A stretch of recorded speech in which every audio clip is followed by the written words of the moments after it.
All right. Welcome back again, all you loners out there. Thank you for coming back. I was going through the comments on one of our last videos, and all right, it seems like a few of you thought that the screen was too small in the corner, so we'll make it bigger this time. And they were saying that it's just funny because a lot, like the ones who comment like aggressively bad, they just have no filter. They're just like, which I don't care. It's kind of funny. But someone was just like, you guys still haven't learned how to use a fucking microphone. We went to public school. I'm sorry. Yeah. Well, He's from Texas. We'll try to. I say more? We'll try to please everyone here, but there's always going to be some people upset. I don't think that's the trajectory you're going, babe. I meant like as much as we can. Whatever. It doesn't matter. All right. Well, this is episode 171. Run the intro.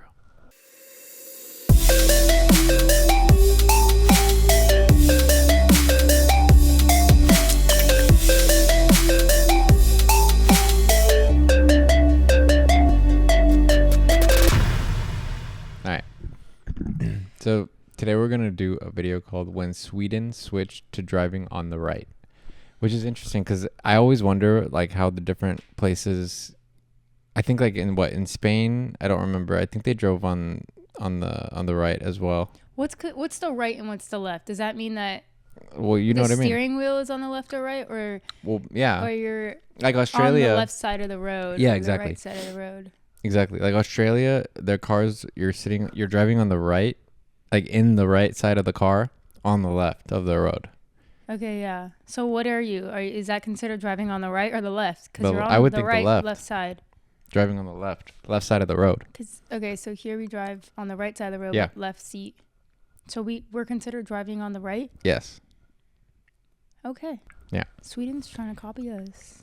I saw a comment on a video like this. I was like, in India, we just drive wherever there's roads left. And I'm like, damn.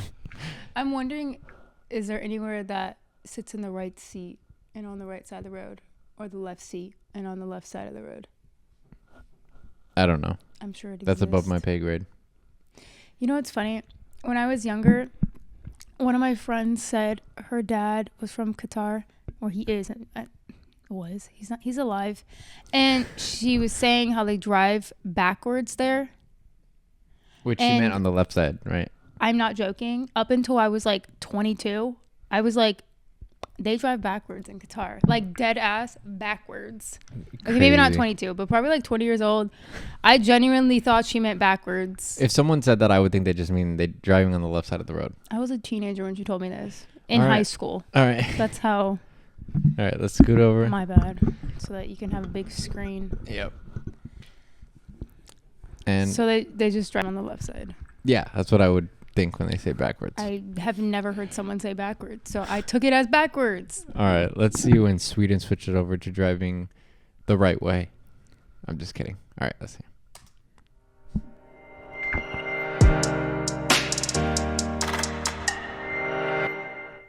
Dagen H, or H Day, was the day on the 3rd of September 1967 in which the traffic in Sweden switched from driving on the left-hand side of the road to the right. Dagen means day, and the H stands for högertrafik, the Swedish word for right traffic. It was by far the largest... That must have been a kind of a pain in the ass, though, to switch from like always doing it one way to the other way. How was the integration? Well, they're probably going to say, but... Like, how did you block off half the roads? Yeah, we'll see. And then you're like, okay, guys, switch over now. It sounds like a pain in the ass. Okay, sorry, we'll find out. Yeah. Let's go. Logistical event in Sweden's history. The first attempt to order traffic to the right was in 1718, but by 1734, ordinances had stipulated Sweden should drive on the left. This, of course, didn't matter too much until motor traffic became common, and with Sweden's neighbours Norway and Finland driving on the right, border crossings were a very awkward dance. Sweden was starting to think more globally, and driving on the right would put it in line with many other members of the new common market. The Swedish government had been making noises to change over to the right since 1927, and that had encouraged car manufacturers such as Saab and Volvo to design their cars for right-hand drive roads, but this led to many head-on collisions when passing on narrow two-lane highways. Despite this, the change was unpopular. In a 1955 referendum, 83% voted to keep driving on the left. In a move that wouldn't be the first or the last to ignore popular opinion after it had given them the answer they didn't want, in 1963 the Swedish Parliament approved the Prime Minister's proposal of right-hand drive traffic beginning in 1967, as the number of cars on the road tripled from 500,000 to 1.5 million, and the problem was only expected to get worse with more people driving. A commission was established to oversee the change and began to implement a 4-year education program. The campaign included A 4-year education program to switch over to the other side of the road. I mean, it makes sense. I bet you there was a lot of accidents when they first switched. You literally just said that. No, but I mean like a ton. Like I bet you it was like all the time. Ton. Yeah, whatever. Well, wouldn't you expect to have to take the test again? Like, Yeah. Why weren't they just making them go and take the test again? Dagen H logo on And then, various like, commemorative the guy testing you doesn't even know how to drive because it's so fresh. items, including milk cartons and underwear. Swedish television held a contest for songs promoting the change, and the winning entry that became a popular hit was a song called Keep to the Right Svensson. Surprisingly, there was actually a bit of road in Sweden where people already drove on the right. The road between Kvelia and Tunsjö in Norway had been drawn incorrectly, and a bit of it went over the border into Sweden. Although this was now a Swedish road, to avoid having to swap the sides of the road twice for this short section of road, it was agreed to keep drivers on the right-hand side. As Dagen H neared, every intersection was equipped with an extra set of poles and traffic signals wrapped in black plastic. Workers roamed the streets early in the morning removing the plastic. Existing road lines were yellow, so before the changeover, white lines were painted, then covered with black tape. Approximately 350,000 signs had to be removed or replaced, 20,000 of them in Stockholm alone. Some signs were mirrored, such as the roadwork sign and the sign warning of moose crossings, as it was felt that the moose were more likely to come from the right-hand side of the road. Black hexagonal signs with the letter H. How did the moose get the message that, hey, we need you to come from that side now? I don't know, to be honest. I remember one time in Austin, I was staying at a friend's place, and he left to go do something. It was in the middle of the night. It was after a rave. And why are you laughing? Hold on. So he left and he hit a deer and he came back. What? He came back like so tripped out about it. He was like so mad. He's like, my car. He's like, I hit a fucking deer. And he's like, and that's sad. yeah. That's fucked up. Yeah. I was he drunk or high or under the influence, Brian? Probably. I don't know. Probably. Yeah, he left that part out. I don't know. Were placed on roads to remind drivers to drive on the right.